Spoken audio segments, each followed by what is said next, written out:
Hey everybody, GenesissVII here, hope you're all well and welcome to another Tales of Crestoria character overview. Now, it is still summer in Tales of Crestoria, so we are carrying on covering the summer characters. So hit the thumbs up button, subscribe to the channel, because today we are looking at Rutee Katri.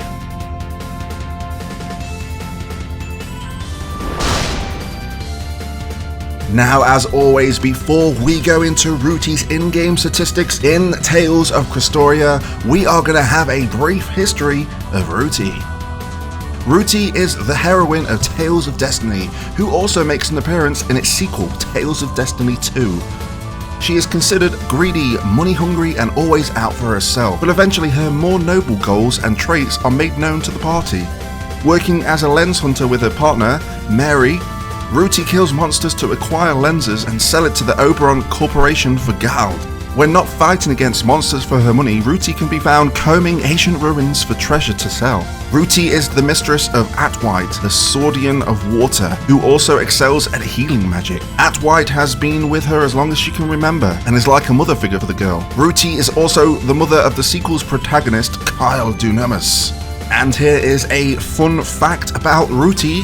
Did you know Rutee, along with Starn and Philia, appear in the frame portraits that you can find in the basement dungeon of Chat's Hut in Tales of Eternia? Now, with Rutee's brief history out the way, we are going to go into her in-game statistics, but as always, as a disclaimer, all of the statistics you will see on screen are based on a maxed out Rutee, so please bear that in mind. Her rarity is SSR, her element is water, and her type is sword. Her max skill is a smile for the marks.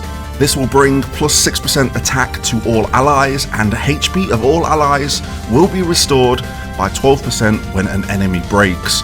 Now, we'll go into more detail with her max skill when we cover her Memoria skill, so let's move on swiftly to her arts and attacks. She has a normal attack which will hit a single enemy for 100% and it will hit 2 times. Her first art is Acid Rain. This will hit all enemies with a cooldown of 5 turns, and this will inflict 20% defense down on those enemies for 4 turns. Her next art is Slash Rain. This will hit a single enemy with a cooldown of 3 turns with an attack percentage of 180, and this will hit 4 times.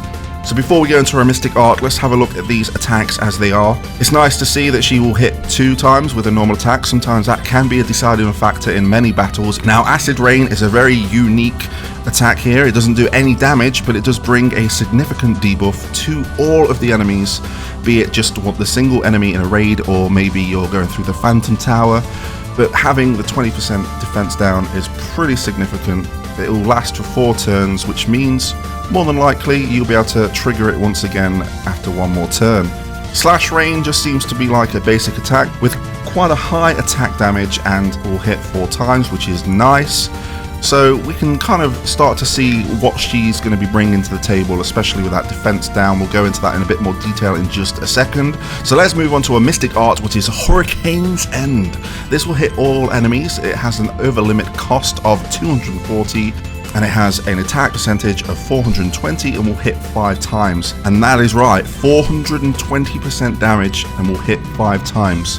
Now, I said we were going to go back to these arts, and we will, because Acid Rain will definitely help the max potential out of Hurricane's End, because with 20% defense down and then an attack of 420% hitting 5 times will definitely get the enemy's HP down. This can be very beneficial in raids. It could definitely help you out in arena, and it could definitely help you out in the story content and the Phantom Tower. So looking at all of those arts and attacks as a whole, you can see that she's got a significant debuff, and that is probably why you'd want her in your team. She hits hard with her mystic art, but will hit harder if you have that Acid Rain triggered on the enemy you are going to hit. Apart from that, her attacks are pretty basic. Again, a normal attack with 2 hits is always nice because it can really help you out just that little bit further. But as a whole, again, she is definitely a debuffing queen. So let's move on to a Memoria skill, which is Tech 6 for the water types. This will bring plus 18% crit rate to water allies. So let's have a look at what you'd probably want to invest in when it comes to Memoria skill and her max skill. Now, her Memoria skill may help her out significantly, because if she's triggered a defense down and she's about to hit Hurricane's End and that happens to be a critical hit, it's going to be quite devastating damage, but the chances of that happening are slim to none.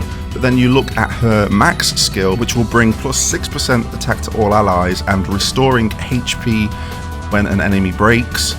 It's pretty significant in raids, and I think that's where she's going to be utilized more. So I really suggest that you throw in the Memoria stones to herself. But there is one thing to note about her Memoria stone, and that is the significant defense that Memoria stone brings. So if you do have a tank and you want to build a tank up, I would hold on to that Memoria stone, because when we look at the statistics in a second, defense is definitely there. But as a whole, she's going to be great for raid content, because healing every time an enemy breaks, which will happen often, and it will happen when other players break it too, you'll be getting your HP. Also, the fact that she can have defense down, she's boosting attack to allies, and she has a pretty potent Mystic Art.